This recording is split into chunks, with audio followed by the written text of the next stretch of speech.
Ladies and gentlemen, once again, to get into the stands, if you walk along the outside of the course where the Red Bull start line is, you can access the stand this way.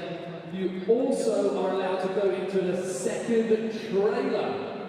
This big second trailer here, you are allowed. We have about 100 spaces. So if you want to get an awesome view when our athletes come to the wall balls, you can access the second trailer by just walking behind it, and you can come into the second trailer that way. T-minus 30 minutes.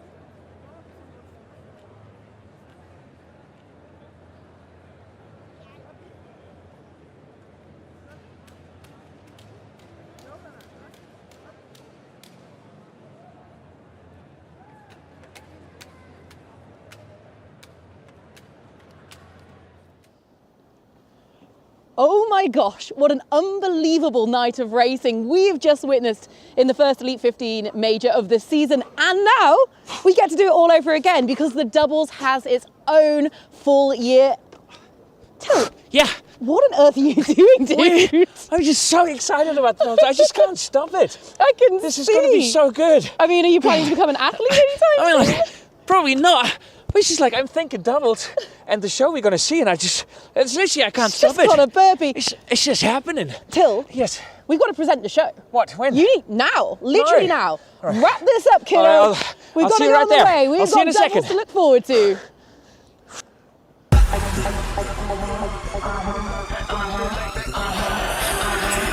I'm gonna get back when I feel like. And with that, we're jumping into this doubles race. It's going to be wild, there is no doubt. This is going to be furious.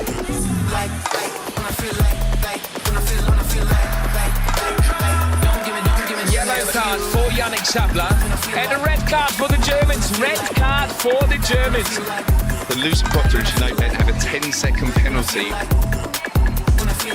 Bit off a little. Oh, no red there. He cannot afford those.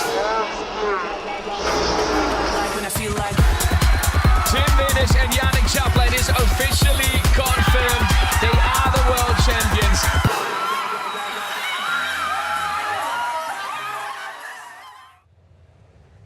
Ladies and gentlemen, a very warm welcome back where the emotions are still running high after all of the drama last night. And my gosh, was there some drama, gents. Once again, welcome to Hamburg and the first major of the Elite 15 season. And so excitedly, my wonderful partners in crime, Till Schenk and Greg from the HYROX Life, we have got a brand new format, the Elite Doubles for a whole season.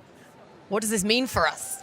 It means some super exciting racing. So yeah, doubles format on the Elite 15 grid, on the Elite 15 scale is super exciting. We've got some really fast, exciting partnerships lining up tonight. Yeah, I think it's going to take the doubles to the next level, and we're going to see a whole new sport. We're going to see doubles that are not built just on friendships anymore, but on potential to win races, to make it to the World Championship. We might see changes throughout the season. It's going to be really exciting. So much coming up, and of course a whole calendar season to also look forward to. And guys, we are going worldwide. From North America, we have got Phoenix, we're going down under to Australia for not just a major, but also the brand new regionals, of which we have 3 based on where you live. And of course, the culmination, this is the road to Stockholm. A very, very exciting season ahead of both Elite 15 racing, but also the doubles racing as well. And that all kicked off last night. We set a brand new world record in the men's field, which is something we hadn't seen in a very, very long time. Alexander Ronchevich really setting the tone for the season ahead, alongside, of course, Joanna Wettrick, who booked her ticket to Stockholm in the opening Elite 15 for the women.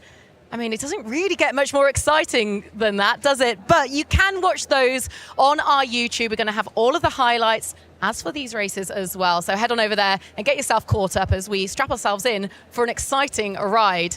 This Elite 15 doubles. What makes it so different, Till? I mean, it's just amazing. It's tactics. It's, you know, you need to find partnerships that might not work as individual athletes, but suddenly shine as doubles and so on. The way we know it from other sports, we've seen it in tennis and so on. It's going to bring whole new players into the sport. This is going to be a wild ride, trust me. Oh gosh, that it is. If you're still a little bit confused, well, this is exactly what you've signed up for. The Elite 15 is the professional racing series of HYROX, where the very best athletes in the world go head-to-head. In the 2025-26 season, the Elite 15 will compete across 4 majors, 3 regional championships, and on the ultimate stage, the HYROX World Championships. In doubles, there are no automatic qualification major entries. Every place on the grid is earned through speed, with time qualification based on each double's single best pro double time from the past year. The top 15 men's and women's pairs earn their place at each major. As with singles, the top 3 teams book their path to the World Championships, with roll downs ensuring 3 duos always advance. But once you qualify as a team, there are no substitutions. You race together or not at all. Beyond the majors, 3 regional championships will decide the final entries for Worlds. These are staged in Washington DC, London and Brisbane. To compete, you must hold a passport from that region, Americas, EMEA or APAC. Each regional champs crowns a single winner, and that athlete or double claims the last place on the World Championship start line. The Elite 15 is where champions are made. 4 majors, 3 regionals, 1 world champion. This is HYROX at the highest level. Well, here we go. We are very much back with a bang as Faisal lifts the atmosphere in this incredible auditorium. And back to defend their World Championship crown, we have Greg, Lauren Weeks and Lauren Griffith. Yeah, that's they won overall in Chicago. Super fast pairing. We saw Lauren Weeks last night finish 3rd overall. She's in good shape. Probably not the performance that she was hoping for last night. She'd been hoping for the win, and then she's partnered with Lauren Griffith, who didn't race last night. So he's one of the athletes coming into this race completely fresh. It'll be interesting to see how they do.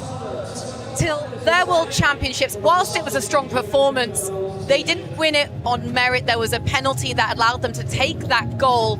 But that shouldn't take away from 2 exceptional athletes that are likely to do a huge amount of damage this season. Oh, no, not at all. And I mean, you know, I don't mean to be harsh, but at the end of the day, in order to get the title, you got to go, you know, you got to perform, but you also, you just got to go by the rules and everything, you know. That's how you win in the end, and that's what they did. And they're amazing athletes, and I think they're insanely motivated. And I talked to them in the warm-up zone, it's like, it's impossible to read Lauren, right? She's always happy, she's always calm, and an amazing partner for Lauren Weeks. Yeah, both of those guys.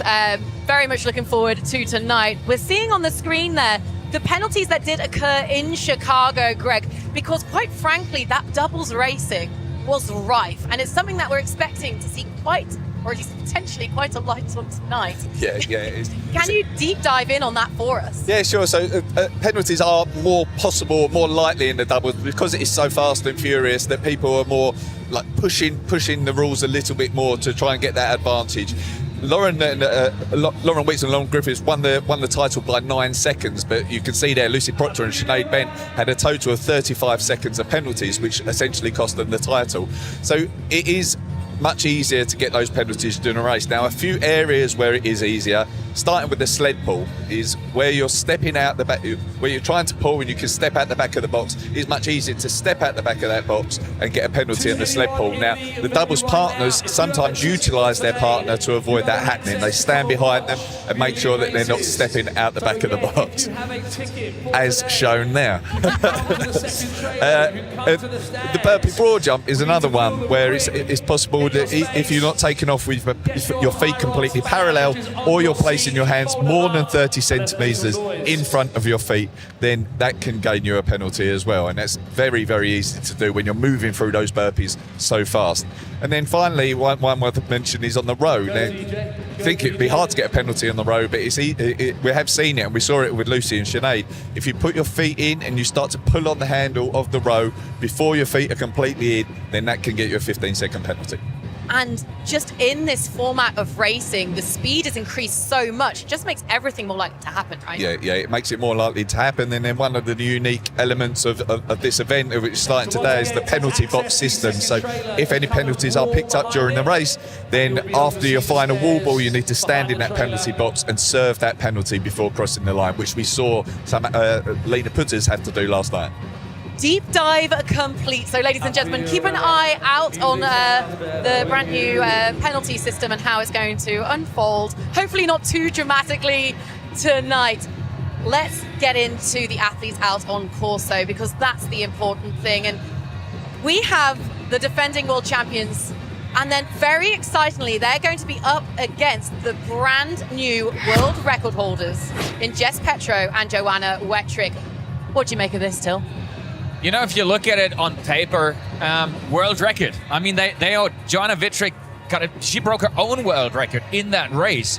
So with her in that race, that's the duo you gotta look out for. But again, you see it in the photo, that chemistry between Lauren Weeks and Lauren Griffiths.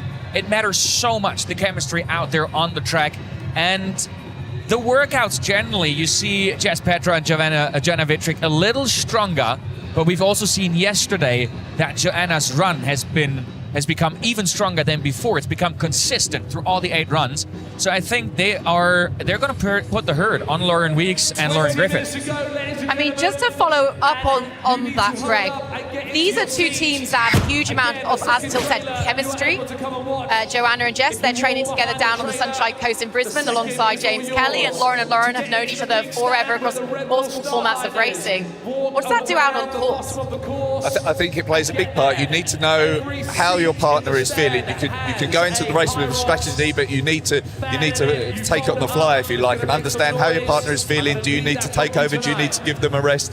I think that's an important element in this race, and Joanna and Jess set that world record relatively recently in a race in Perth, so they have raced in Chicago, and it'd be interesting to see whether that will help them tonight as well. Well, that world record that Jess and Joanna did set in Perth was by a matter of hundredths of a second, and it just goes to show that when you're trying to win a race, things really go down to the wire. They've taken world champion titles, they raced for world records, but now it's coming down to the most important race of the HYROX career. It is time to stack the cups. We got Lauren Weeks and Lauren Griffith facing off Joanna Wettrick and Jess Petro. Okay, here's the rules. Very simple. We got the cups. They're racing in duos, all right? Teams of 2, and they have to either grab the closest cup or the furthest. They're not allowed to take any in the middle. They're going to bring them back to the crate, and only when it's stacked in the crate is the partner allowed to get the next cup. But there is a joker in there. So if one team stacks the joker, the other team, the opposing team, has to stop for 2 seconds, a 2-second penalty. And to make it more fun, they're not allowed to run. They got to power walk it. If they run, it's another 2-second penalty. So the question is, are you ready? I think so. That is not, are you ready? Yeah. Yes. All right, let's do it. Stack the cups.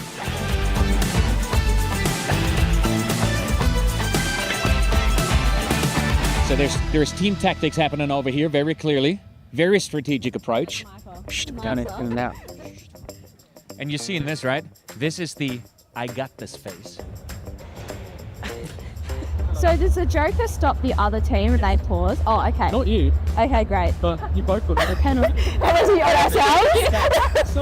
All right, it's showtime. 3, 2, 1, go!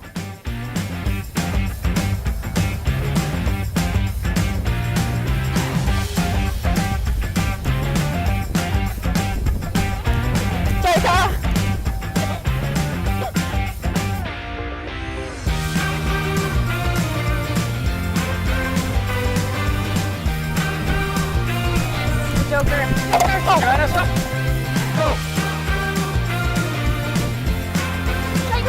Oh, Lauren, stop!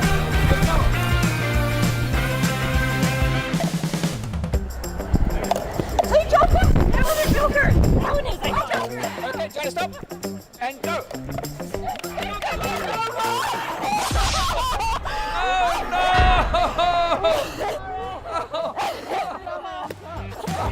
Well, the drama unfolds. Is this experience gonna change your opinion in like how you choose your doubles partner? Well, this is just a learning experience, you know. Are you sure? Where I get confused, I'm proud to sit where. Well, it was a race all the way to the end, but there was one cup remaining that Lauren just ignored. And that's why Jess and Joanna are the winners. Thank you, thank you, thank you, thank you. They were like, there's one more. That was the fact that Lauren Weeks just stood there staring at a cup, or your stance every time you take the microphone. Like, both is spectacular, Till. What is going on with my stance? Can somebody tell me, please, when I do this? Oh my God. I think what is very clear to see that when competition comes to calling, Greg, whether it's the Elite 15 or whether it's cup stacking, our athletes are there to win. And you can see them here warming up in the warm-up zone in front of the Elite Lounge.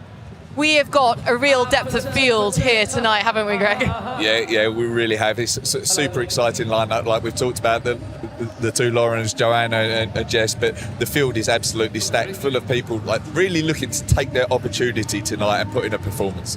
It's basically the first of 3 majors, and there'll be a lot of new faces out on the floor that we will delve into. But the nerves, the anticipation, the management of being, I mean, I would probably go as far as say this stage feels bigger than the World Championships. It's a massive step up for them to manage emotionally.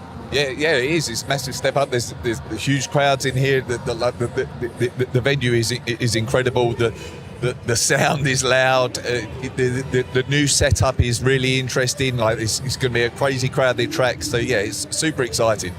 Looking at the doubles women's start list right now, a couple to point out. You've got Jade Skillen and Catherine Parnell. They were both on a professional football team together about 5-6 years ago before now finding themselves back together on a HYROX stage. The Van den Lindenloos sisters, the O'Rourke sisters, of course. And number 3, that is a brand new roll down because there was some breaking news in that Linda Meyer and Viola Oberlander have now withdrawn and are replaced by Dana Hogan and Caroline Kriesel. Dana, of course, one of the OGs of the sport, Greg. It's hard to explain how long she's been involved alongside her husband, Tom Hogan. Yeah, I remember when they both raced in the Elite 15 in Las Vegas at the 2022 World Championships. They were both made the Elite 15 there. So yeah, this late call-up, like 3 years later to the Elite 15 must be really exciting for her. Well, we've alluded to it. This spectacular beast behind us is brand new for the 2025-2026 season. Let's take a little closer look at what the athletes are going to be tackling tonight. Yeah, so this is an elite-specific setup that we're seeing for the first time this season. And one of the interesting elements about it is how many laps that they need to run for every run. So primarily it's going to be 5 laps per kilometre. And that could lead to quite a crowded running track. The other element there you see on the left, the lane on the left there is for the farmers' carry. So when athletes have to do the farmers' carry, they're going to do it on the outside of the running track.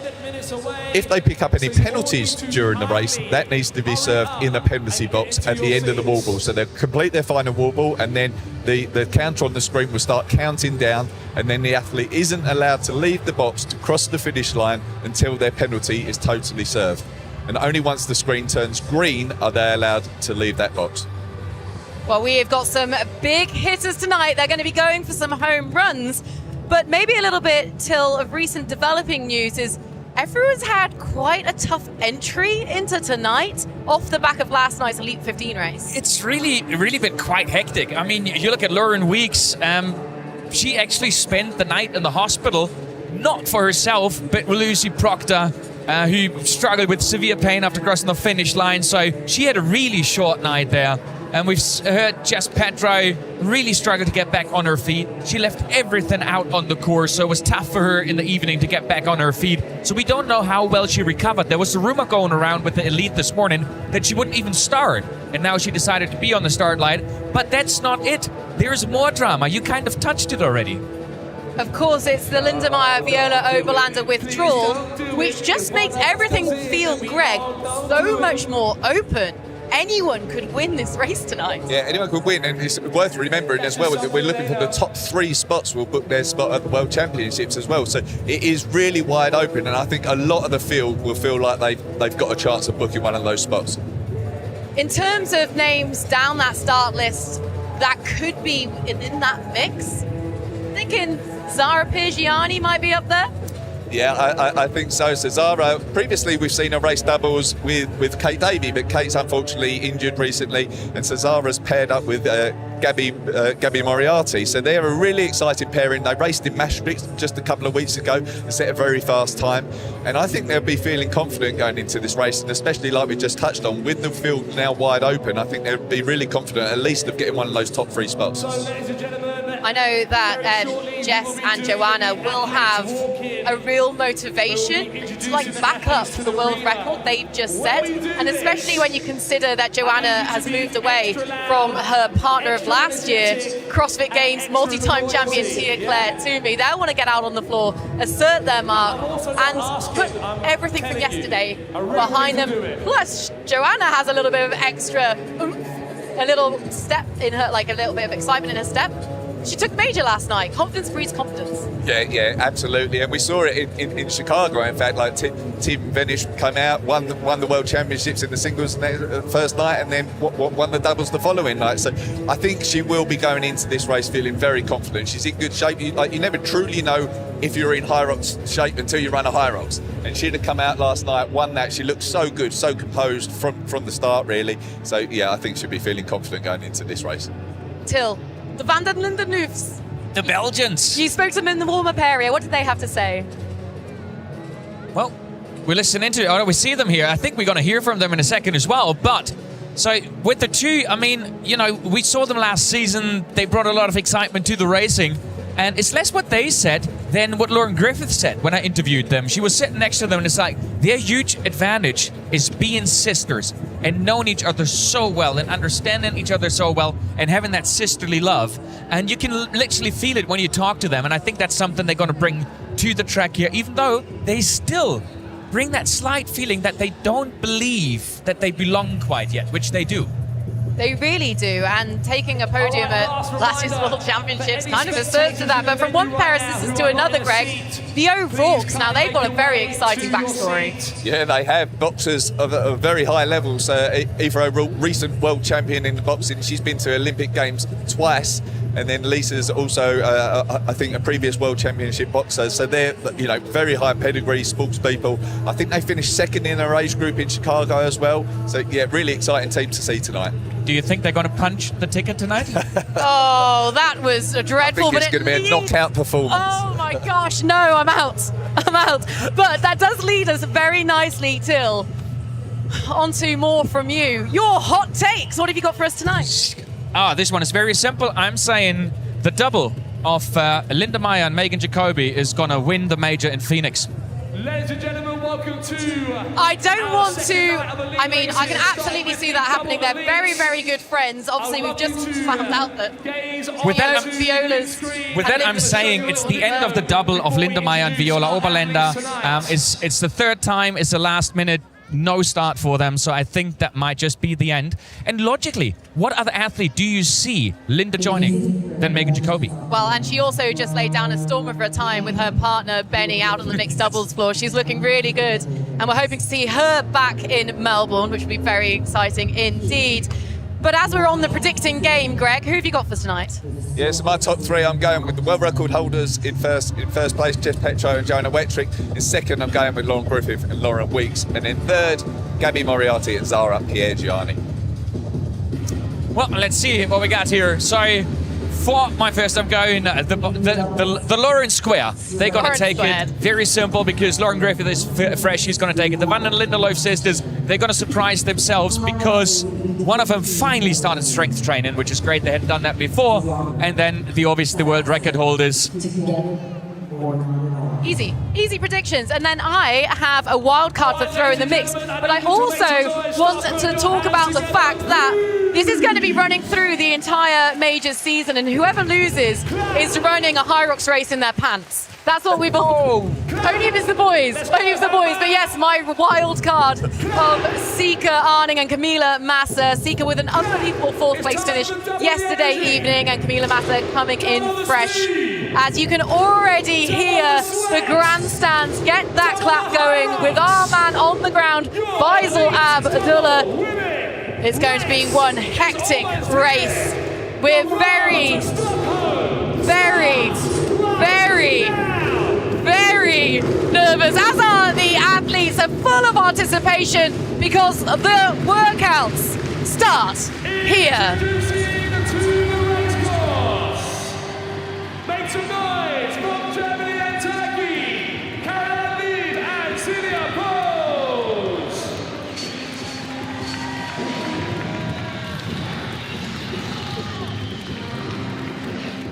From England, Emily Meakin and Hannah Jason.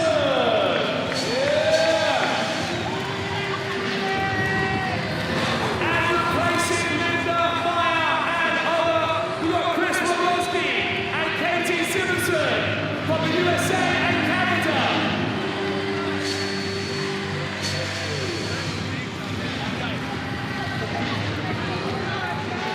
From England, Kate Hutchinson and Fern Gardner.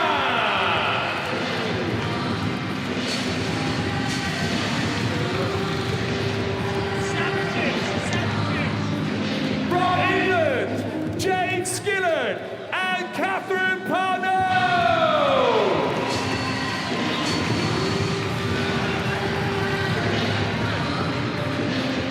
From Italy and Germany, it's Camila Massa and Sika Arning.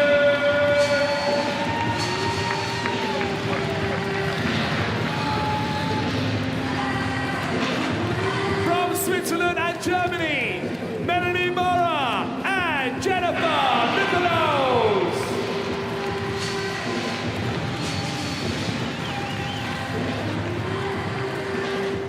From Ireland and England, Aoife Faye and Sam Pretty.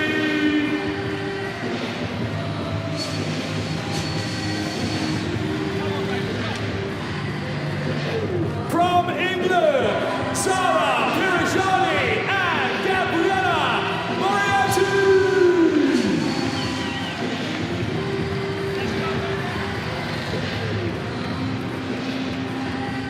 From Ireland and Scotland, it's Rachel O'Connor and Moira McGinley.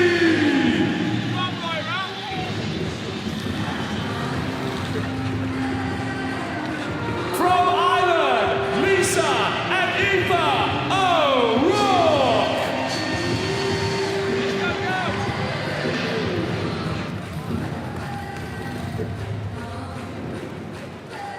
From Belgium, we have Margot and Charlotte van der Linden Loo.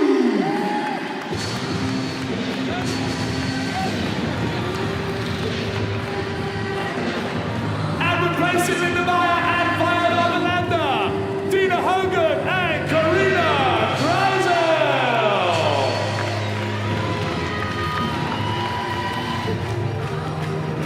From the USA, Laura Weeks and Laura Griffith.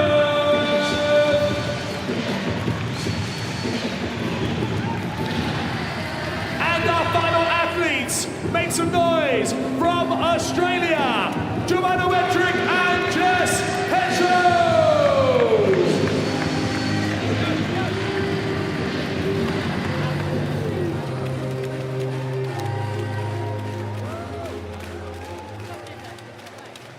All right, ladies and gentlemen, we've got 2 minutes to go.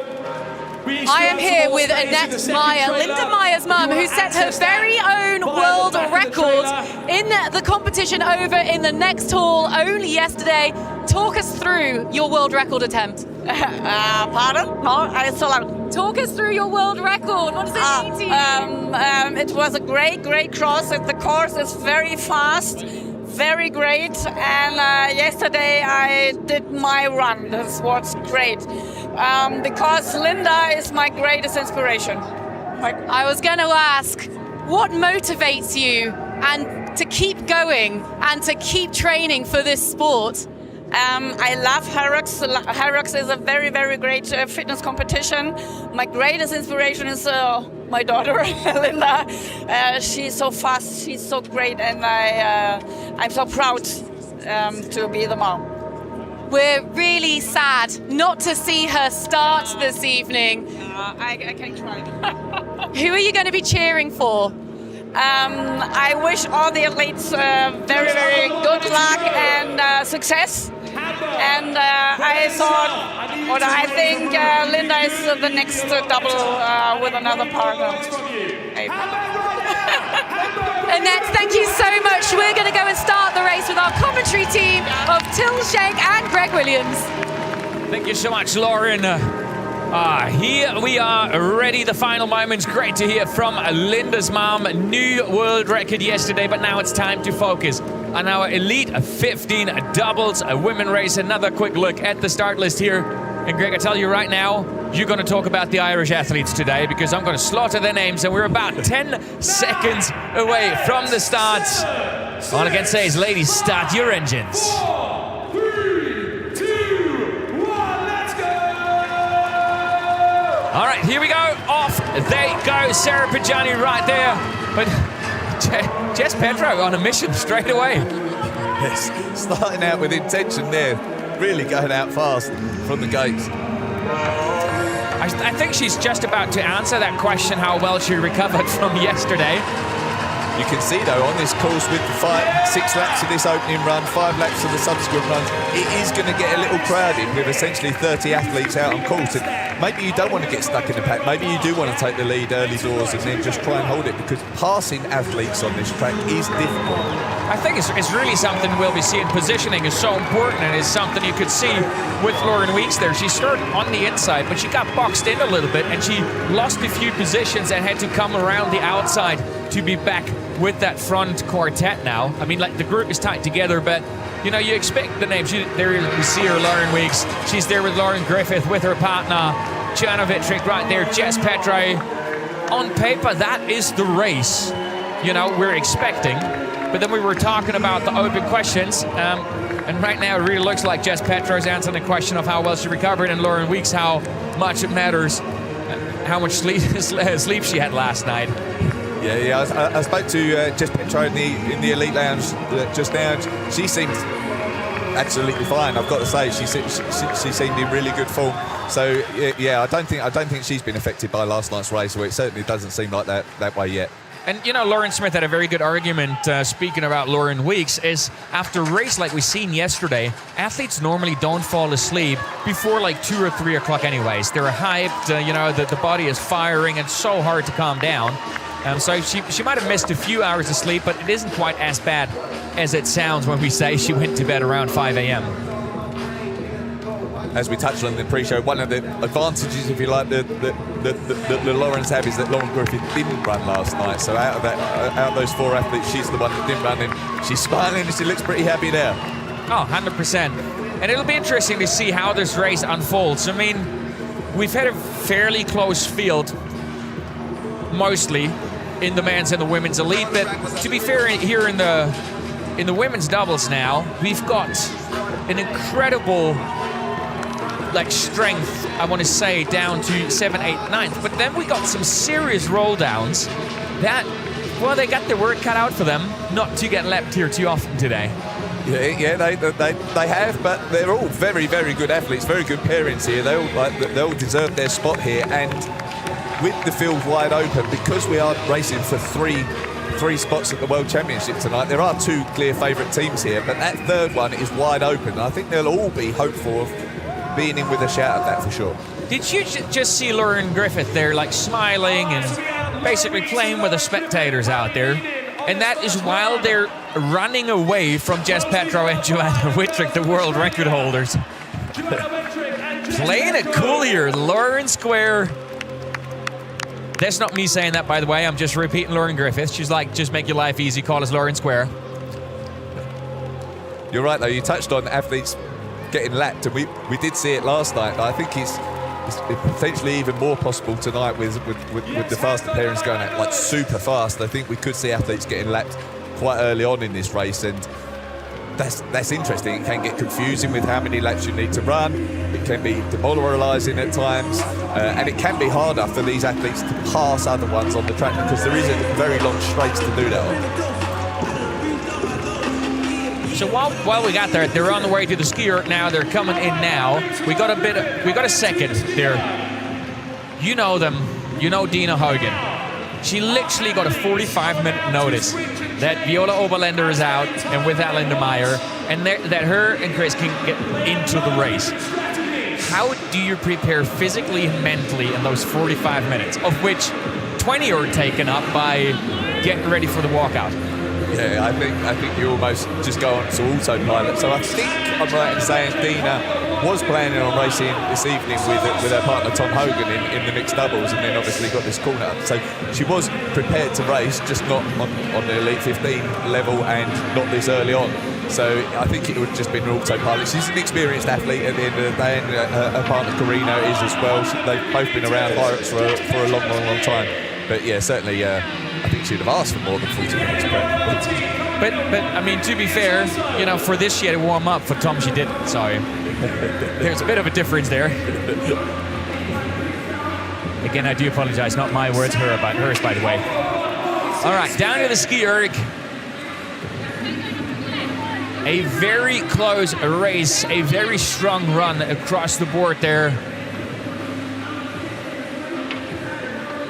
Lauren Griffith, Lauren Weeks, we're seeing them left in the picture. Then it's Jess Petro and Joanna Wittrick. Joanna Wittrick is now bringing the speed down after that transition, after the handover from Jess Petro. And then we see Sarah Prigiani and Gabby Moriarty. This is just a sign here of how much faster you can go in the doubles. So this is around 10 seconds per 500 metres faster, roughly, than we were seeing in the singles races last night. So you can really put a lot more into the ergs, into all the stations really, when you're sharing it with the partner. I think this is something that a lot of folks these days underestimate, how much detail goes into those doubles. It's literally now coming down to, I kid you not, Gabby Moriarty and Sarah Prigiani practicing cornering for the new 5-lap course, because you need to be speedy around the corners, you need to be good at positioning. But then there's also how do you hand over, and the tactics of who's the stronger runner. So you try to have the stronger runner be last at the workout, you know, so to have the best possible, the fastest possible outcome there. So there's a lot of factors these days going into the marginal gains that you need to edge out the competition. Yeah, absolutely. And also going into it with a plan, how many meters you're going to ski each, things like that, based on your strengths and weaknesses, but then also being prepared to change that as you go along. If one partner's suffering more than the other, then that might be that plan goes out the window, and you need to take on more work for your partner, for example. It's like, if you look at the Van der Lindeloof sisters, who basically set a new trend with multiple transitions on the row, for example, that's now seems to have proven to be more efficient, and more teams picking this up now as well. Yeah, I think, previously it was easy to just go into these races, think, oh, we'll just split it 50-50, and now like there's more going into it, more thought going into it, and more experience as well, and they've worked out that more changes on that row suit them better. It's going to stay a close race after this skier, with Jess Petro, Joanna Wittrick being out first. And then Lauren Griffith, Lauren Weeks going to be the chasers right behind the way it looks right now. And they managed to open up just a little bit of a gap here on Gabby Moriarty and Sarah Prigiani. Camilla Massa and Sika Arnin there came down in 12th. They look like they're moving well on the ski. They're about to leave as well, though. Camilla Massa and Sika Arning, I think, as we see our leading doubles heading out there, I think this is going to be a little bit of a scenario similar to what we've seen with Tim Wenisch and Yannick Schapla. I think after what we've seen yesterday, it's fair to say that Sika Arning right now appears to be the stronger runner. So it's going to be really, really tough for Camilla Massa to hang on to Sika Arning on the run. Yeah, potentially. Sika's obviously in good form after finishing 4th in last night's race. I believe Camilla raced yesterday as well, or perhaps Friday. I think she ran around 64 minutes in the Pro Division in Hamburg. So she's in good form, but I think you're right. I think Sika is probably the slightly stronger runner at the moment of the two of them. Little motivational cheers there from Sarah Perjani for her partner, Gabby. Jess Petro, Joanna Wentrick, Lauren Weeks and Lauren Griffith. Quick handover. This is where technique and core strength matters so much in that transition. We saw it with Lauren Weeks, how now you see the gaps on the left-hand side, how the pace goes from a 149 average to like 210 for the first couple of pulls, and it actually takes about 5, 6, 7 pulls to bring it back down to a 149. So if we're looking at the times here, Camilla Massa and Sika Arning, fastest time. Then it's the Van Lindeloof sisters. And then an interesting duo. If you look there, Hutchinson and Gardner in leap and pulse. So those are like the doubles we were talking about, who are not the biggest known names in the sport, but want to take that opportunity today to show themselves. Yeah, absolutely. Now, you have to be careful. Is the excitement of the occasion, have they meant that they've put more into this ski than they otherwise would have done? It's easier a little bit, I think, to pace yourself in the singles race in a HYROX than it is in the doubles. You never truly know how hard to go in a doubles HYROX, especially on the ski. You just always want to go as hard as you can and hand it over to your partner, but that can be a mistake. But I've got to say, that time of 3:44 by Camilla and Sika on the ski there is very, very impressive, and like quite a considerable gap over some of the other athletes. But what is going on with Lauren Griffith there? She's running along this track like she's running around the Christmas tree just before opening the presents. Like she looks so happy and a big smile on her face. Like she's thoroughly enjoying this after not racing yesterday. I mean, for her, this is the first time to experience this kind of setting now, the new setting. Yeah. She's clearly feeling very good now. There is, I think, a sports psychologist would say it makes sense to try and smile during a race rather than tell yourself it feels terrible. So maybe she's just taking that on board, or maybe she's genuinely feeling really, really good at the moment. Again, she was so relaxed, so chill in the warm-up zone.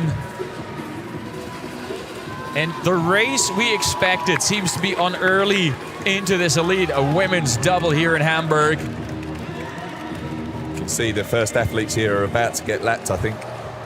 So that's Karina and Dina, and then Katie Simonson and 2022 world champion Chris Rogowski.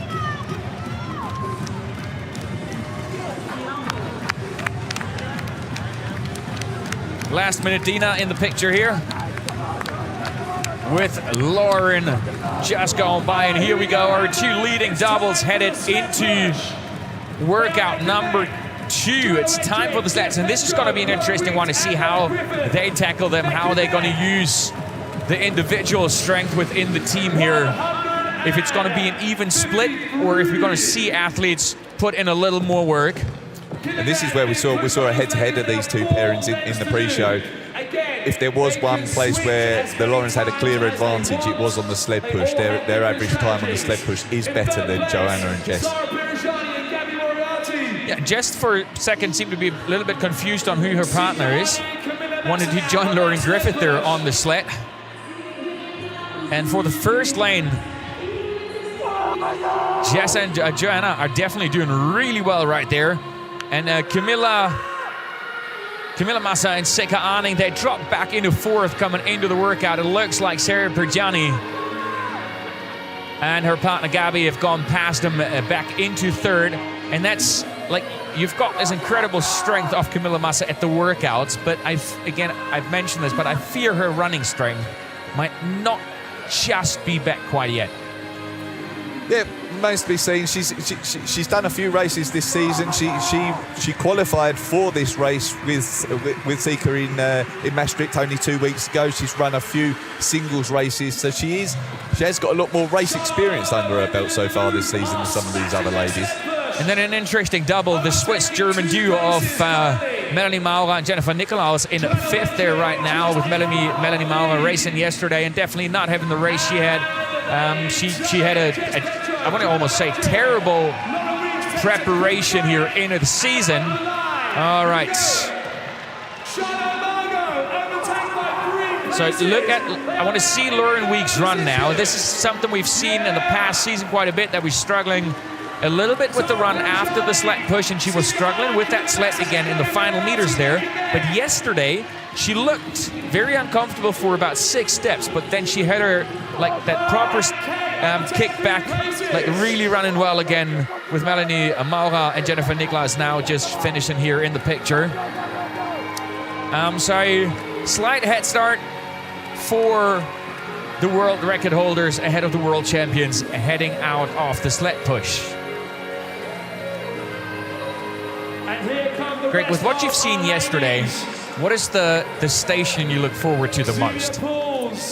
I think that maybe differs by singles and doubles. I think in the doubles, I think the burpee broad jumps come in an interesting one. Like how many burpees you do before handing over to your partner. The changeovers can be relatively quick, really. It is a super fast station in the doubles, but you can take it too far sometimes and maybe try and place your hands down too far in front of your feet and risk getting a penalty, or not taking off with parallel feet and risk getting a penalty. So I think that temptation to push it too fast or too hard on the burpees, I think, can make it particularly interesting in the doubles, yeah, for sure. I'm really looking forward to seeing the run before the farmer's carry after what we've seen yesterday. There's very little room to pass in the farmer's carry. So if you feel like you're the stronger double there, you want to make sure you hit in off before the competition. So I'm looking forward to seeing how that might change the final lap of that run going towards the farmer's carry.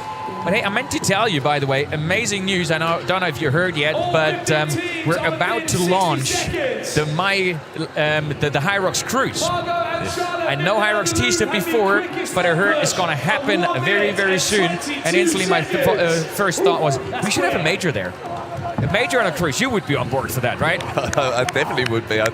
It sounds incredible. I think they're launching the cruise mainly for the community at first. There could be a lot of athletes come on board just for workouts and a whole lot of fun for a few days. It's super exciting. I know the community are super excited about it. But yeah, the thought of having an actual race there, or maybe a major potentially in the future, it sounds fantastic. And who knows, we might be seeing the Van der Lindeloof sisters there, who posted the fastest time at that sled push. They were off by about 28 seconds coming into the workout, and they brought it down to 12 seconds there. Not to say they were, my podium pick. I'm just pointing it out. And then great race from the HYROX sisters. I mean, seriously, this is incredible. If you look at the HYROX sisters from Ireland, one is a European champion and a world champion in boxing, and not somewhere in the past. The world title is 3 weeks ago, right? The other sister is it Lisa? Yeah, Lisa. Yeah. Lisa. Sorry, you got to help me out again. Lisa and? Aoife. Why don't they spell it like that? Anyways, so Lisa and Aoife. So Aoife world champion and European champion, and Lisa European champion. And I heard the rumor that the boxing coaches aren't all too happy that this is their idea of resting and taking it easy, which literally they're supposed to be doing right now. Hopefully they're not watching. Hopefully they're not watching. Yeah. They probably went to the coaches, sir, we're going to a really remote place to recover. There's no phone reception. Don't try to reach us. All right, Jess Petro, Jonna Vittrick, on the way, your leaders into the sled pull. Why not? Come on, workout number 3. We've seen a world record yesterday. Do you think today might be the day that we're seeing a 3rd world record in the women's doubles for Jonna Vittrick? I have to say, before the race started, I had a feeling that I think we could see world records in both the women's doubles and the men's doubles tonight. Yeah, I think so. I think with the form that these athletes are on, like the form that Joanna showed, this setup that we've got here tonight, I think both the world records are under threat for sure. So just look at that now. It's going to be interesting to see how much the partner is supporting or not, making sure, that slight tap on the back to make sure you don't overstep You mentioned it in the pre-show, Greg. It is so important. This is one of the workouts where it's so easy to get a penalty. Yeah, it really is so easy to get a penalty because you're stepping back, and it's not always easy to look. You can see Jess there is looking over her shoulder to keep an eye on it, and not really utilising Joanna to stop her falling out the back of the box. But it is very easy to do, and if you do it, you risk getting a penalty. I think you get a warning first, and then you can get a penalty. All right, so they're through the next lane here. We see the timing splits at the bottom. So the Van der Lindeloof sisters losing 27 seconds on this run again, but it is something they mentioned in the interview before the race. They've gone a little bit away from training fast running. They added more volume, so you have the endurance to get through the entire race at a good pace. And they also started incorporating more strength training. So in the early stages of the season, we might be seeing that they're just lacking that run speed a little bit, and it might just come back throughout the season. Hunting them down from England, Gabby and But this is great pulling we're seeing here from Jess Petro and Joanna Wittrich right now. That is a duo that really works. And I want to touch that topic again, great chemistry and understanding each other. How much of a factor is it? I think it really is a factor. I think it's something that the Van der Lindeloofs have, for example. They know is that a red card? This is a red card. This looks like a red card for Camilla Massa and Sika Arning that we're seeing here.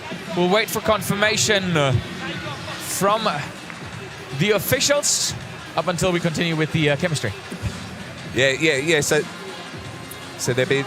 We're just hearing is that Jade Skillen has got a red card on here. So remains to be seen what that was for. Presumably stepping out the back of the box, but it's Jade Skillen that's got the red card. A little bit of drama there on screen for Sarah Brajani and her partner Gabby. Apparently Sled wasn't far enough back, so they had to run back. You could see it there in the center of the screen a moment ago.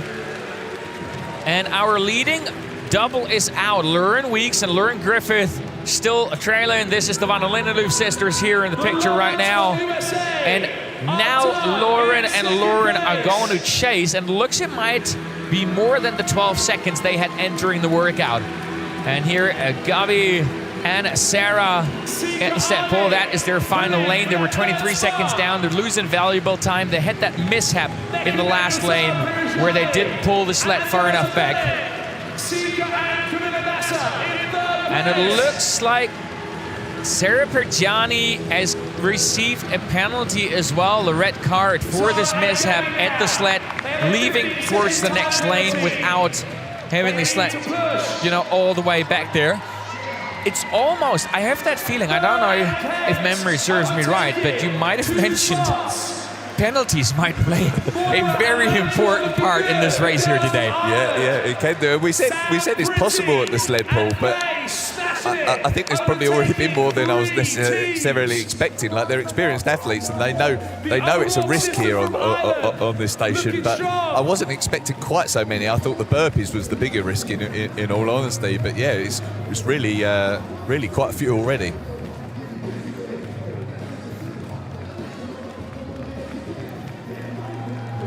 Nice little replay here of the Van der Lindeloof sisters from Belgium.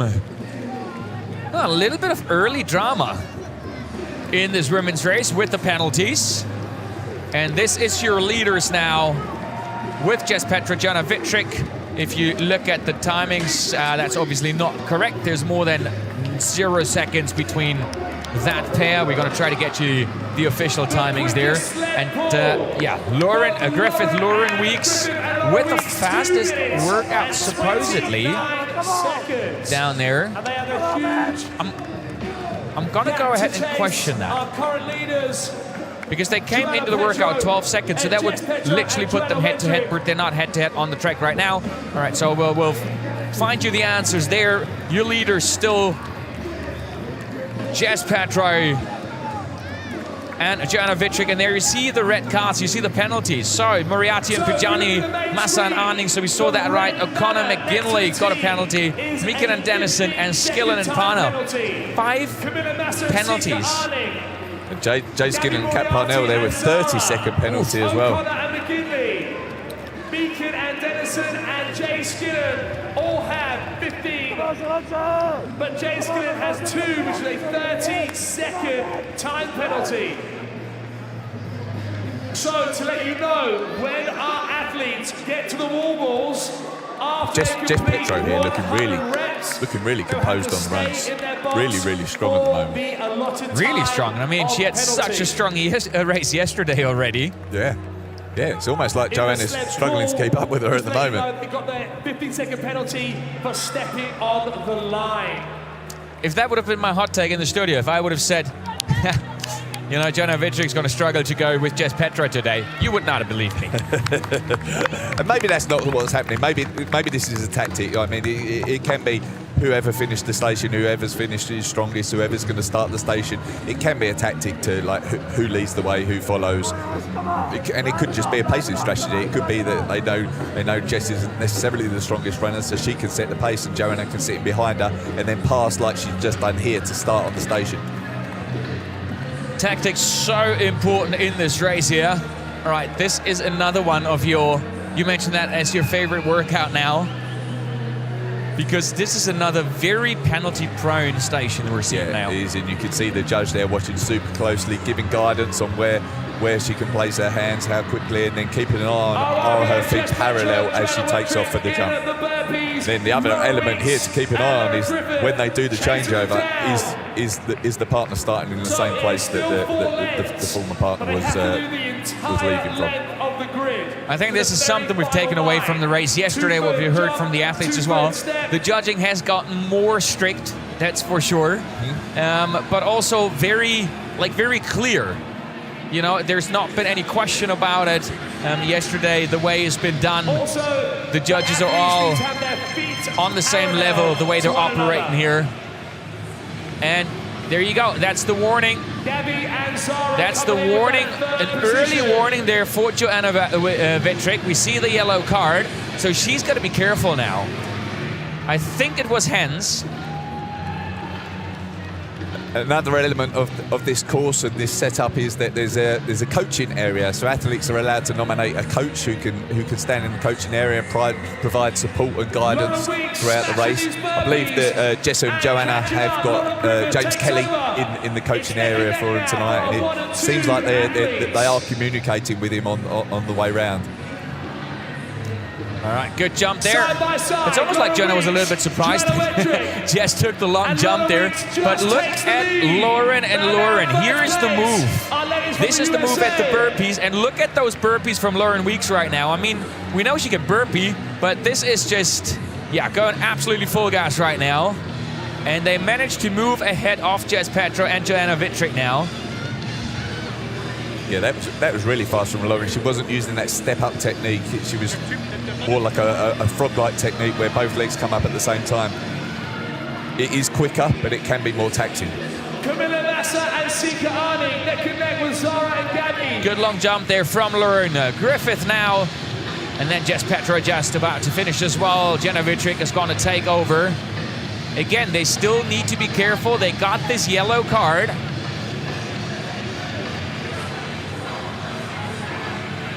And now look at this gap. You can see it on the screen now. This is a good angle. This is a serious move we're seeing from the two Laurens. I've just received another. Oh, and we're seeing a card. Seems to be a yellow card down there for Sarah Pergiani and Gabby Moriarty. No, it's a red card. Ooh, that's their second penalty. That performance from the Laurens there on the Burpee broad runs was pretty spectacular. They've left well ahead of Jess and Joanna and came in 27 seconds behind. That's incredible on the burpees to make up that kind of time. I want to see that burpee time. That was a thing of beauty to see Lauren Weeks do the burpees there the way she did. Oh my, second penalty for Gabby Moriarty and Sarah Pergiani. And just to put it into perspective, that is the race for a potential third spot. Yeah, absolutely. It is wide open for that third spot, and we're seeing a lot of athletes get penalties here. And it could be, if you manage to avoid the penalties, you're putting yourself within a great shout of getting that third spot at the World Championship. And I think I just saw Jay Skill and Kat Parnell maybe getting another penalty as well. So actually, it's not bad for the Van der Lindeloof sisters right now. They haven't gotten one. Moriarty, Pergiani, they've gotten two. Massa and Arning, they've gotten at least one by now as well. Right, so they'll be more than excited. Oh, she didn't dare going for the long jump there. I think that's just a slight feeling of insecurity there now as well. And here we go. A trio headed out with the Van der Lindeloof sisters, with Servejani and Gabby Moriarty, and I believe it might have been the duo of Hutchinson and Gardner, Phil Gardner, Kate Hutchinson, coming out with them.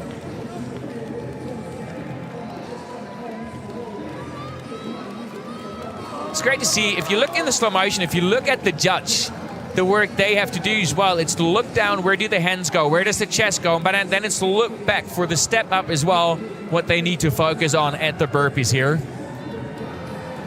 So 2:05 for Maura and Nicole. Excuse me, what? Wow.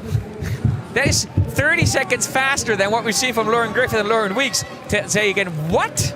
That's a crazy time. They must have moved through those unbelievably well.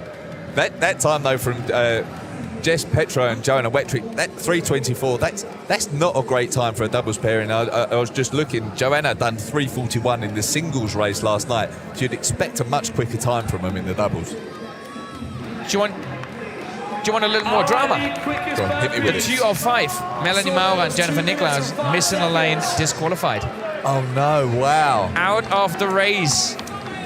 Here we go, Melanie Maura and Jennifer Nicklaus, the Swiss-German duo, disqualified for missing a burpee lane, for running off too soon.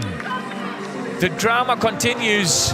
That started just before the race with Linda Meyer and Viola Oberländer dropping out of the race. And it continues throughout the race. We're seeing more penalties here right now. Just a reminder for people watching at home, these times that we're seeing and the positions, they're not affected by the penalties yet. So the penalties will be served at the end of the race after the final wall. They need to stand in the penalty box and serve that penalty there before crossing the finishing line. So none of the times that we're seeing have got the penalties factored in just yet. Plus, we're just seeing there's been penalties, right? But then we're going to see with Moriarty and Pergiani, if we can unfold them. Let's see if we can get that graphic. We'll see. It's not just 15 seconds anymore. No, exactly. So, oh wow, 60 seconds for Zara and Gabby there. That's really going to hurt them. So they're sitting in full spot. They've got to serve 60 seconds of penalties. Wow. Zara and Gabby have a 60 All right, second time penalty. here we go. Lauren Weeks and Lauren Griffith. This is important. This is what you spoke about. You got to be in with the feet before you can pull the handle, and off they go. And how have they turned that race around at the burpees? That is incredible. Over 20 seconds down coming into the burpees. And now they're into the ski erg with, I estimate, about 15 second-ish, 15 to 20. That's one hell of a move to make on a single station in doubles, where you're normally scraping around for a few seconds on these stations when you can split the work up with your partners. To make that sort of move against world record holders on one station is very, very impressive. 1,000 meters.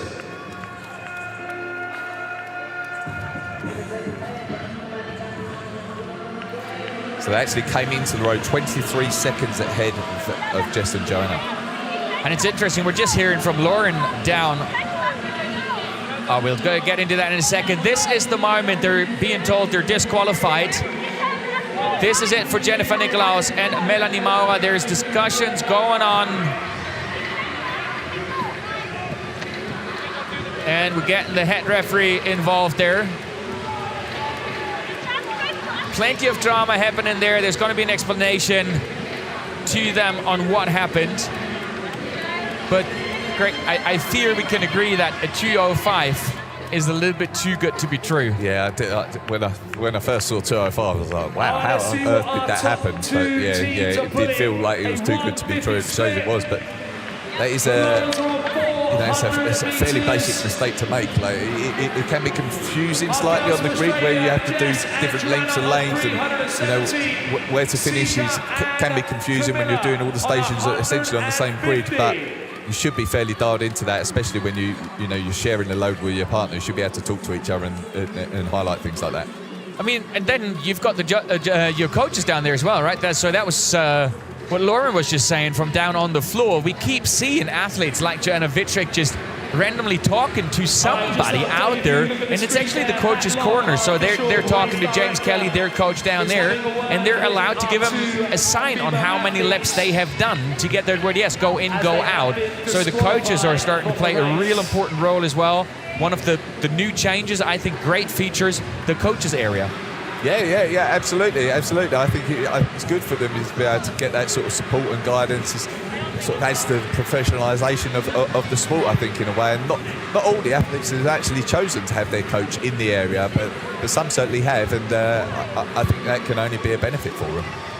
And while we see the leaders here left-hand side, there's still the drama with Melanie Maurer, the short black hair, and then Jennifer Niklaus still on the erg. I really feel for them. Jennifer Niklaus, she was injured. She fought so hard to get back with her coach, Fabian Eisenlauer. And it's been such a long way to come back, and now this drama here around the disqualification. But drama happens. It is what it is for Melanie Maurer and Jennifer Niklaus right now. And this is the race on our hands that we're seeing in front of us at workout number 5. And we've got Lauren Weeks and Lauren Griffith in the lead. Another quick transition here on the road. Jennifer Niklaus have been disqualified from the race. We just talked about some of the, like James Kelly being in coaching area. I'm looking down there now. I can see Thiago Lusa is down there as well. He was coaching Alexander Ronchevich last night, and I believe he's there for Zara Piergiani today.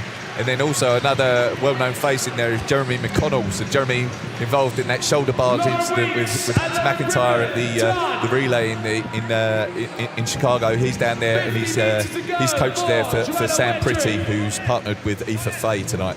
And oh my word, we're seeing Lauren Weeks have a 2nd, 3rd, 4th, and 5th win. We know she can run, but she is flying out of this workout. That was ridiculous to see. Lauren Griffith is struggling to hang on there right now. This is Lauren Weeks in her absolute prime that we're seeing right out there on that run course right now. That is incredible to watch. We're going to have the cameras with her in a second. She's just allowed Lauren Griffith to catch back up to her, made sure to look around, made sure her partner's there, and now they continue together. Well, we got the cameras here on the road with the Van der Lindeloof sisters now for that next transition. They met those multiple transitions so popular on the road. Next to them, the duo of Farron Gardner and Kate Hutchinson that we're seeing there in the main frame now. And Sika Arning, Camilla Massa just finishing running out. Sarah Prigiani, Gabby Moriarty, done now and heading out as well. And you keep seeing, so as we see athletes coming out, as we see their timing when they cross the timing mat on the left-hand side, we still see who's got those penalties, right? And that's the important thing that I think we can repeat. They have not been added yet. No, you're right. So you see Camilla Massa and Sikan in there. They're in 3rd position, 110 behind the Laurens, but they've got a penalty to serve, and then Zara and Gabby behind her have got a penalty to serve as well. So, and those penalties are different, I believe. So I think it's 15 seconds to Camilla and 60 seconds to Zara. So yeah, they're not factored into these times yet. Incredible row from Camilla Massa and Sika Arning in 4:04. And then the Van der Lindeloof sisters only a second down. Very strong row there from Farron Gardner and Kate Hutchinson as well. All right, so Hamburg, our next station. Really close together, and all three of them actually.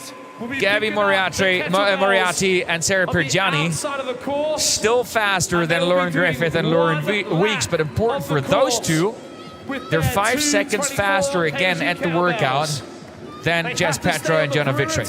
Yeah. But they are allowed to overtake. Just to touch on it as well, Camilla and Sika winning that row workout. They run the ski as well, so they're very impressive performances so far on the ergs.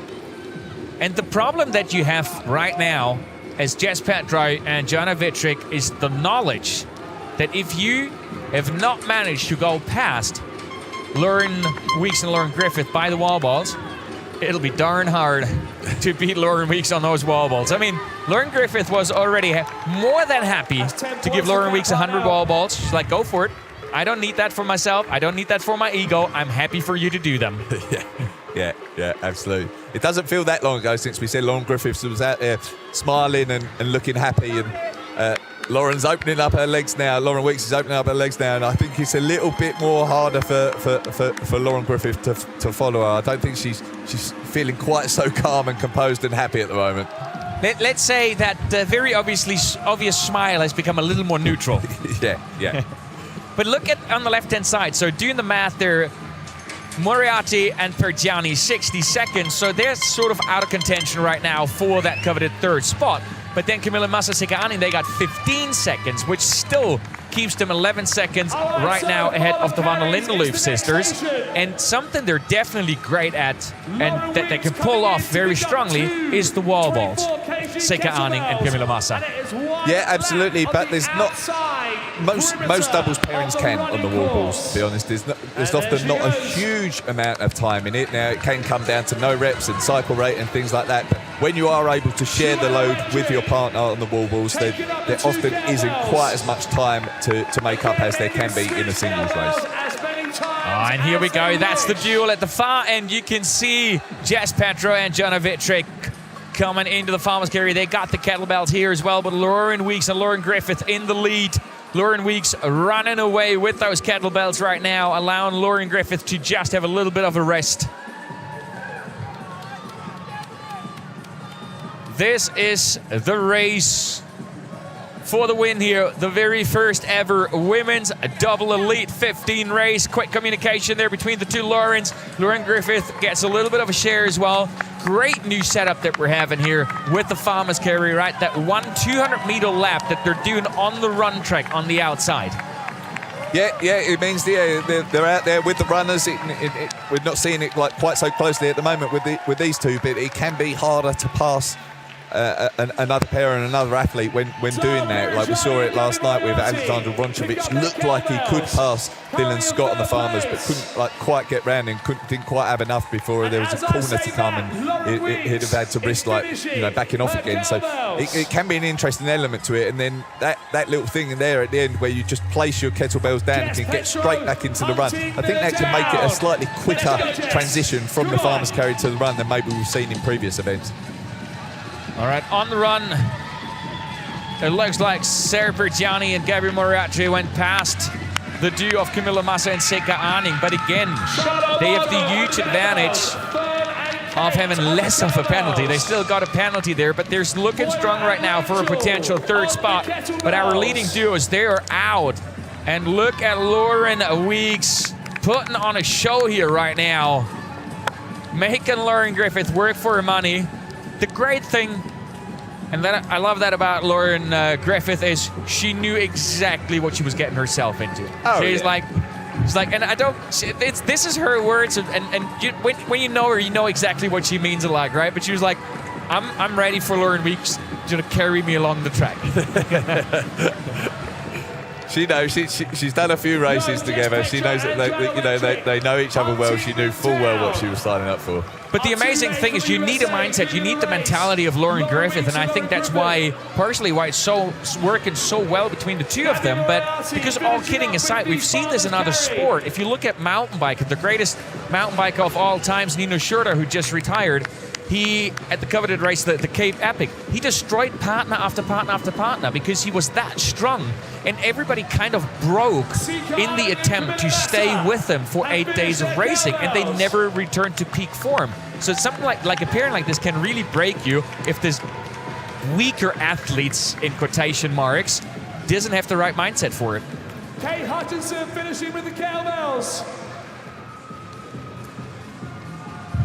This is certainly where tactics do come into it a hell of a lot, though. Like we can see here, like Lauren Weeks is clearly feeling stronger than Lauren Griffith at the moment. So now, how they think about attacking the stations, like presumably Lauren will start the stations. Ideally, she would look to finish those stations as well and take a greater chunk of the work during the station to help give Lauren Griffith more rest to run and pick up the pace on the runs.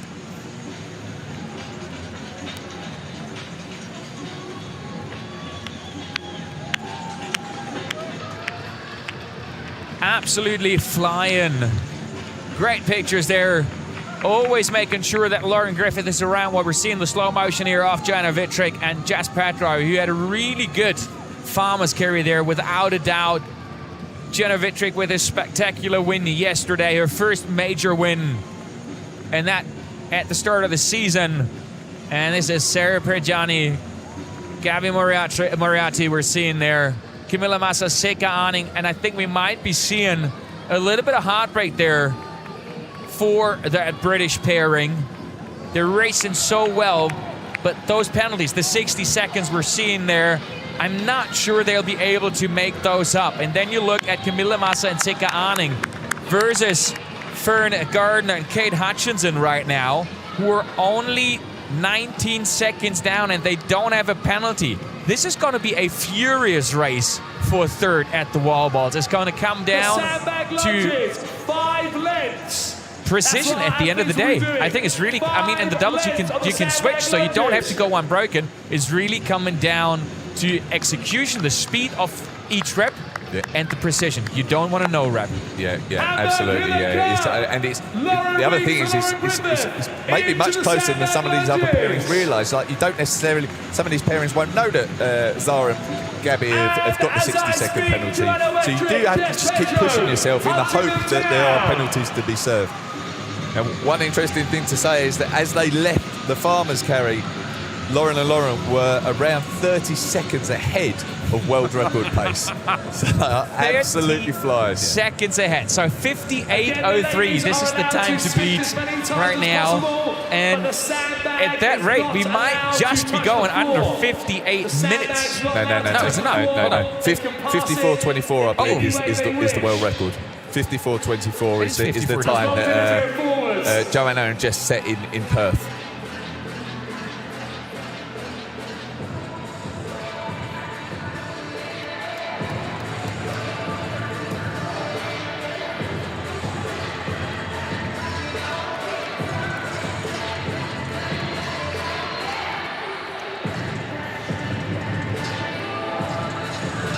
Well, it wouldn't really make sense. You're absolutely right, doing the math here. Quite interesting. So the system gave me a different number there, but you're absolutely right. So 54-ish, that is the time we're looking at right now. Beautiful. The road to Stockholm that we're seeing there up top. That was a great shot of Lauren Griffith there, just trying to get a little bit of energy in at the sandbag lunges. I think that's more for good feeling, because considering how much race time there is left, that sugar's never going to hit the bloodstream. More of a psychological boost, I think, now. It's kind of like it's gut-wrenching already to assume that Gabi Moriarty and Sarah Perjani might lose that third spot only due to the penalties that they accumulated. Or can they open up a gap of 60 seconds on the chasers without penalties from behind? That is the big question. All right.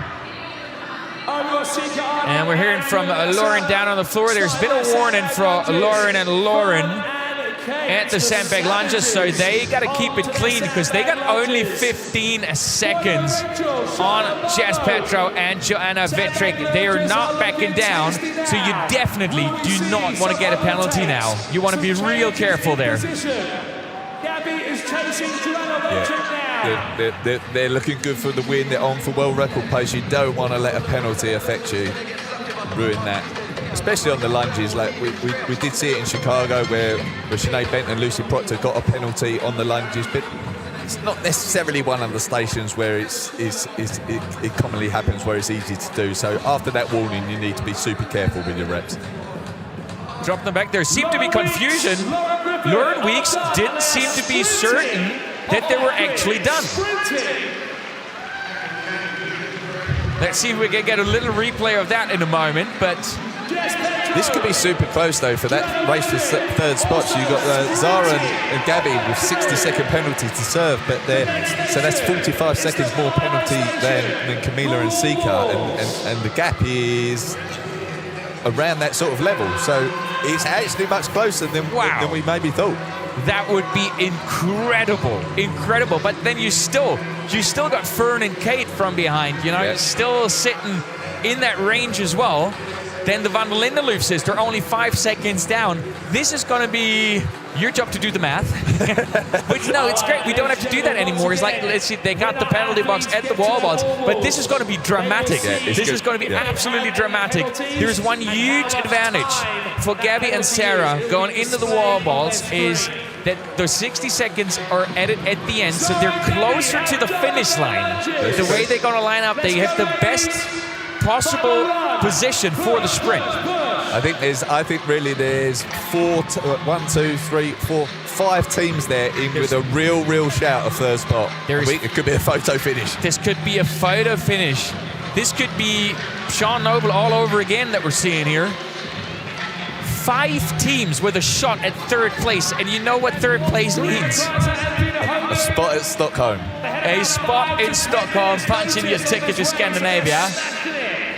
This is one of the duos that has a real shot.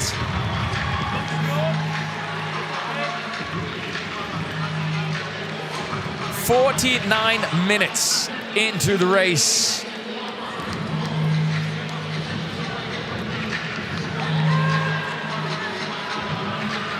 Yeah, they're still on for world record pace as they leave the lunges, around 20-ish seconds ahead of world record pace. One of the great thing now is you just got to let it rip out there as Lauren Weeks. You know, you make Lauren Griffith hang on for dear life because Lauren Weeks is not just amazing on the run, she's amazing at the wall balls as well. And I think she'd be more than happy to start the wall balls off, give Lauren another little bit of a rest, which allows Lauren Griffith to go really hard, as hard as she possibly can on this run right now. Yeah, absolutely. They have to give it absolutely everything they've got in that last run. And all these pairings do. Like we just talked about, that third spot is really between 5 pairings at the moment. They all have to give absolutely everything. And the question is whether they really know they're on for that third spot or not. Because, like, you know, in the race, they're so far behind, like Zara and Gabby, for example. But they're not once penalties are taken into account. So they still have to give it absolutely everything.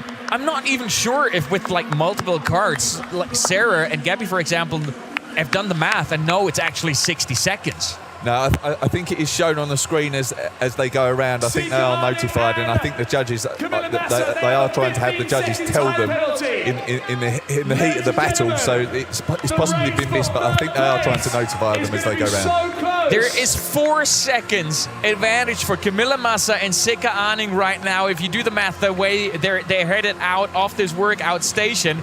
But the Van der Lindeloof sisters are another 2 seconds ahead of Camilla Massa and Sika Arning. This is going to be absolutely wild at the wall balls. Wow. This is going to be ridiculous. We expected this to change the game. We expected this to be more exciting. But I got to tell you, I did not expect this. No, I didn't. This is super exciting. Heading into the wall balls now, we might just be seeing the 2nd world record of the weekend. If they can keep it fast, if they can keep it clean.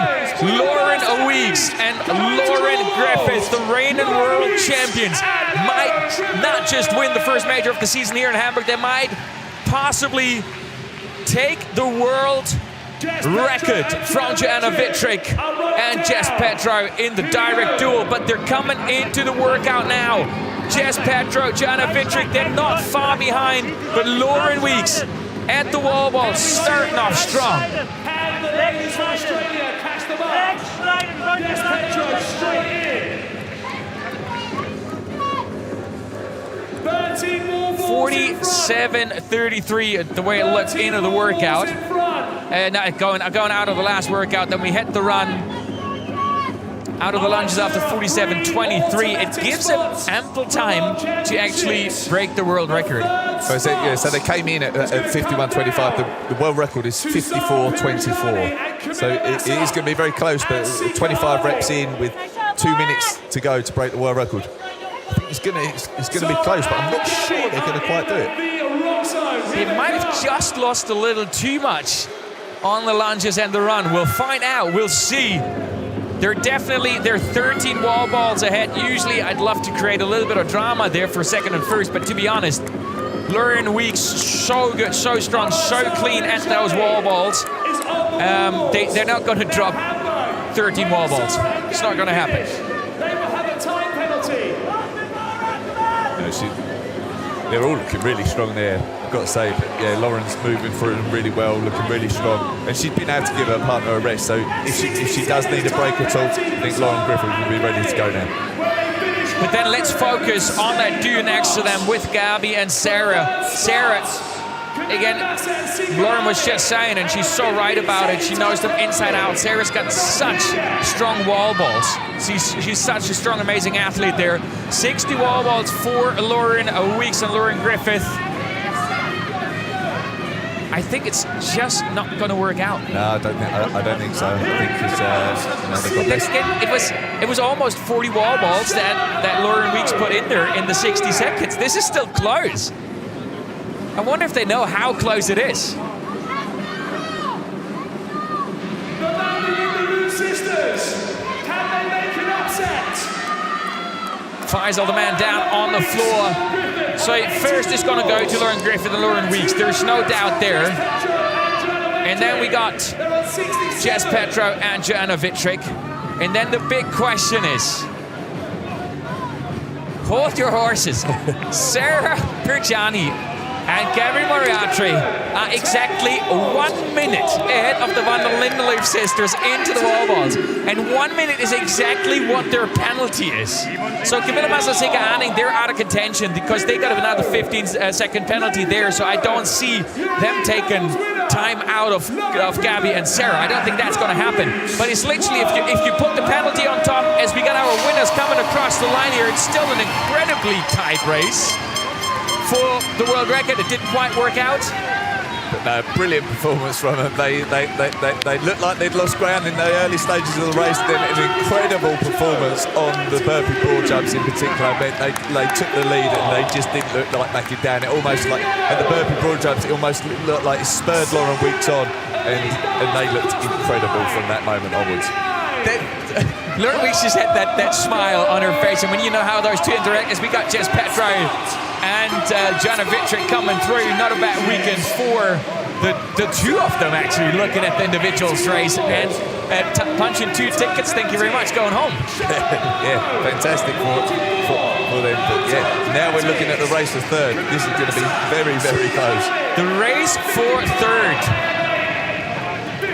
84, so there's 35 wall balls for the Van der Lindeloof sisters that they got to get in within 60 seconds.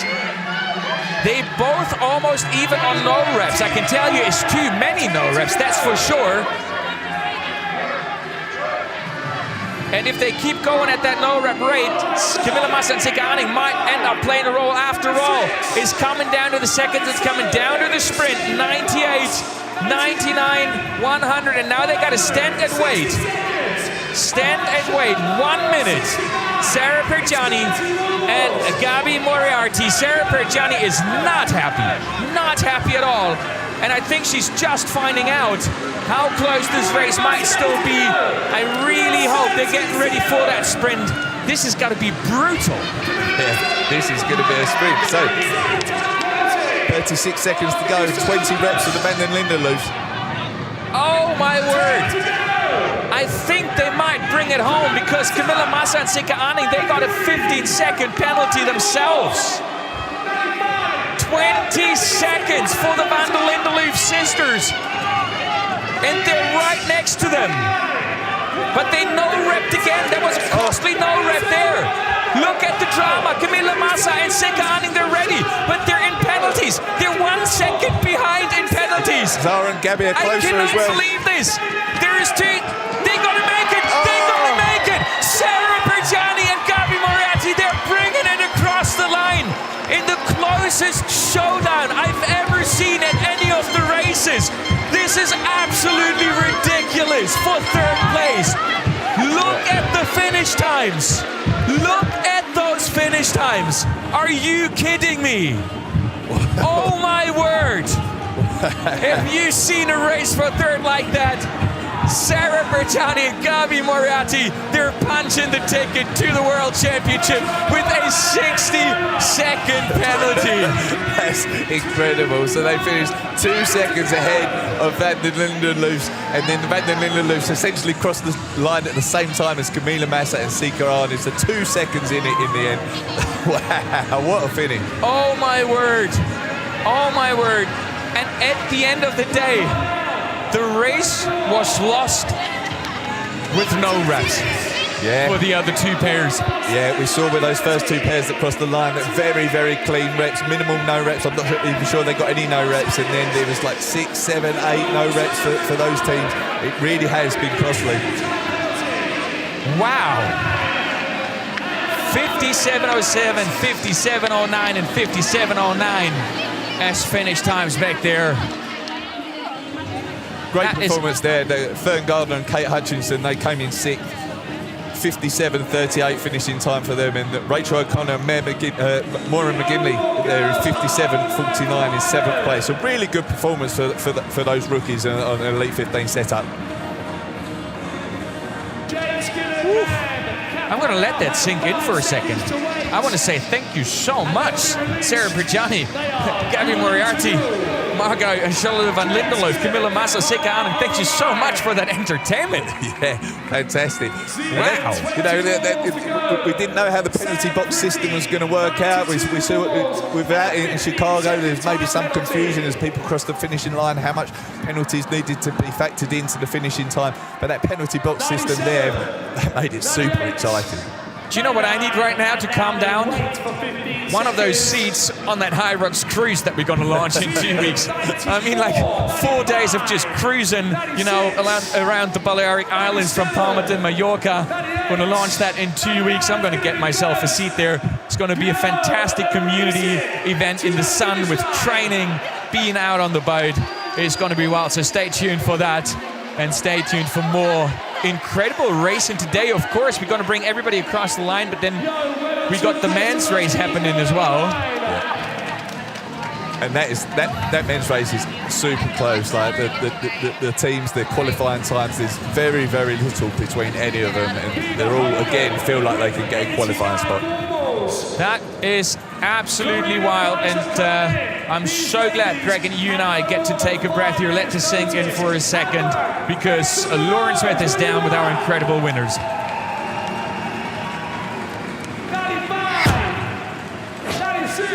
Squared. That is, I don't know, such an emotional performance given what you've all been through, not just in the last couple of weeks, Lauren, but the last 24 hours. And you've booked your ticket to Stockholm. How deep did you have to dig? I think it was pretty obvious that took everything I had on those last runs. And selfishly, I was like, Lauren could do 100 wall balls. She's got that. I just need to run really hard. And then, you know, when you're at the end and you're doing wall balls and you're like, we just got to go. Yeah. You find it again. I didn't know that was the plan. I did. Lauren, I can't even begin to comprehend the mindset it takes to come into a race like this off the back of barely any sleep, and probably a head that's focused a little bit elsewhere. How deep and how do you prepare yourself to go as hard as you do when there's life stuff happening outside of the race course? I mean, fortunately, I have a partner that's going to pick up the slack, and I know that. So I'm willing to dig deep, knowing that when I'm going to fall through, she's going to pick it up. Yeah. We've got to talk about the burpees. You made your move on the burpees, and we know Lauren is the burpee queen. How fast did you push that pace? Well, I hope you're talking about that, Lauren, because on my own, burpees are the worst. 3 or 4, I'm like, I can do that. I've got the long legs to just try to jump super far, so I do less. But it was good to kind of make up that ground there, because those last runs, I've really pushed it, and we need that. You two have been on this journey together for a really long time now, and there's a bond that's created. What is so special about racing together? Well, beyond special, I think what really helps us is we have different strengths and weaknesses. So, like, the things I really struggle on, Lauren's really good on, and, like, it's vice versa. So it really, really helps. Guys, We're headed to Stockholm. We're headed to Stockholm. And we get to defend a championship. Excited? Very excited. This is going to be a fun year. Enjoy this moment, ladies. I'll let you get off and settle back into the group as we head back on up to Till and Greg. So great to hear from the two of them. I mean, incredible. They are the world champions, you know, and here they are punching an early ticket to Stockholm on their mission to defend the title. Their road to Stockholm is paved as we look at a little bit of the action they unleashed on the competition in the race here today. They played a dangerous game there with those 2 warnings. Yeah, but they look good from start to finish, really. We talked about Lauren Griffith was smiling at the start, looking good on the runs. They had a good pace on the ski that we saw. I think they were 148 per 500 sort of pace at times on that ski. They got through the sled push well, got through the sled pull well, and then made their move on the burpees. And Lauren Weeks in particular looked incredible on the burpees. From that moment onwards, the running was unbelievable from Lauren Weeks, and it looked like Lauren Griffith was just trying to hang on. But yeah, they both performed incredibly well, and those wall balls there were super clean, and yeah, very, very fast to hold off Joanna and Jess when they were getting chased down. Incredible race from the two of them, and with that we're going back to Lauren with our second place. Cheers, guys. Joe, Jess, oh my gosh. I mean, firstly for you, Joe, that's 2 tickets punched in pretty much 24 hours, and you did it second time around alongside one of your closest friends. These moments must be so special.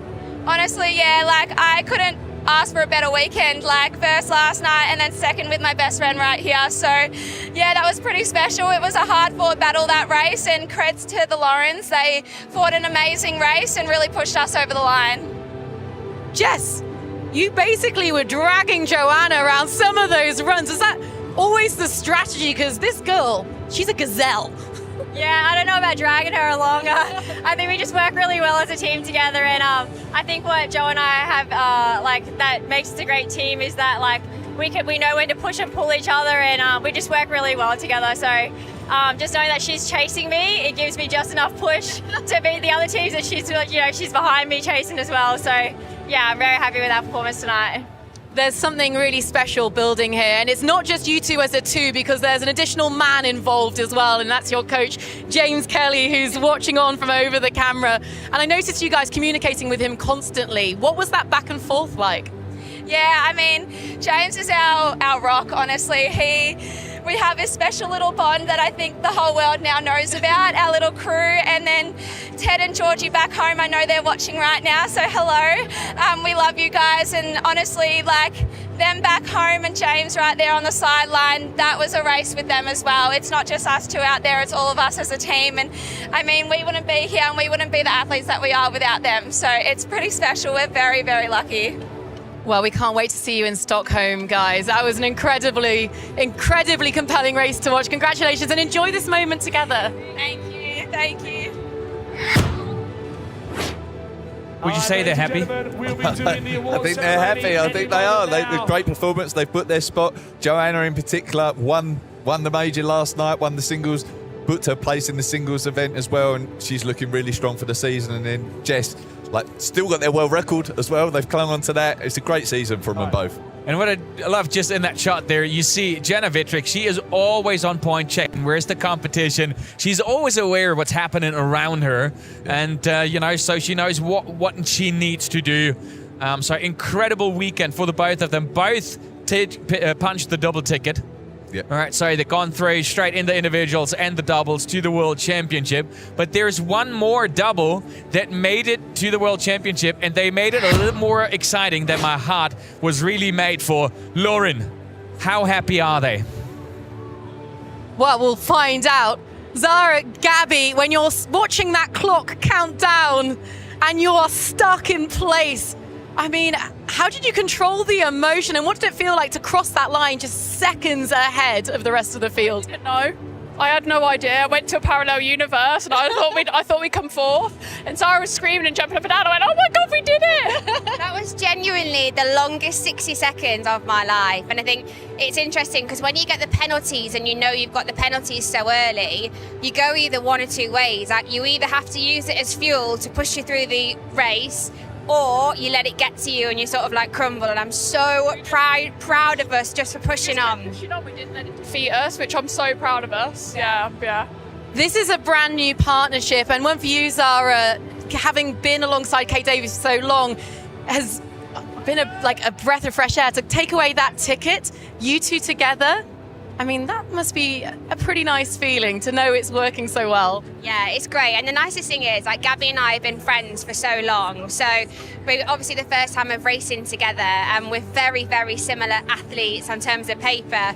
And it's just been so nice because Gabby was always there on the runs. In fact, she tripped me up nearly twice again in this race. She was out on my shoulder. But yeah, when you're like such good friends as well, it's so nice to share and suffer together.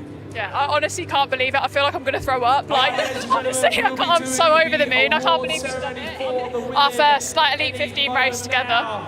Can't wait to do the next one. I know, it's not that long to Stockholm, guys. Massive congratulations. Go and enjoy your podium ceremonies.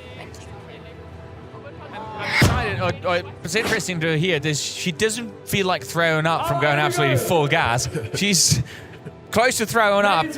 Disbelief that they actually went through to the World Championship. So incredible race from the two of them.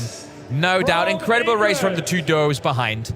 You got to say that. Camilla Massa, Sika Arning, I mean, I wonder what they feel like right now. It's got to be both heartbreak and excitement about what just happened out there on the course. The same with the Van der Lindeloof sisters. But in the end, we got to be brutally honest. It is the no reps that made the difference. If you look at the gap that we just saw at the finish line, it was marginal between Sarah and then the Van der Lindeloof sisters. And they had two decisive no reps within the last 10 repetitions at the wall balls. Yeah, and that's what it came down to. We talked about, you know, no reps and penalties playing a factor in this race, and it certainly happened. I think Zara and Gabby got 6 no reps. I think the Van der Lindaloof's got 9, and I think Sika and Camilla got 2, and that's proved to be costly with it so close and crossing the finish line essentially at the same time. Yeah, that's played a part at the end of the day. But I think they will be proud of their performance as well. Like you touched on Camilla and Sika, they looked good from the start. They ran well, and their stations were really, really impressive. So yeah, I think they'll be encouraged for the future. I'm a little bit angry with them and their lack of precision, because it's bringing me even closer to having to take my shirt off at the end of the season and race a HYROX with our little internal bet, because I had them on the podium and they were this close. But this, have you had a more exciting race that you can remember in recent years? No. I mean, we've seen like photo finishes, for example, with Sean Noble in Glasgow. But for that, you know, that countdown there, having to wait in the penalty box, like the no reps, the wall balls being a factor between 3 teams and crossing the finish line so close together. No, I think that's one of the most exciting finishes we've had for sure. We had 5 teams going out of the lunges in contention for that 3rd place that would qualify you for the World Championship. We had, to be fair, 3 teams coming into the wall balls who still had a serious shot, as we could see in that sprint in the end. And I think this race just proved the point why this format has become so important and why it's become an Elite 15 major format now. Yeah, it's a very exciting race for sure. It's very, very fast. The pairings are maybe even still working out who they're best to pair with, you know, how to approach the race, the tactics for the race, how to pace it. So there's a lot that the athletes are still learning about for sure. But I think, to have it in the Elite 15 setup is a fantastic addition. I'm going to close it off with one curveball and ask the question, should this be national doubles in the future or not? We're going to discuss that in our men's race that's coming up very soon, as we take a quick look at the results. So the top 3, we see them here, the podium behind. And with that and the national anthem, we're going to leave you. Thank you very much for watching, and see you very soon for the men's race.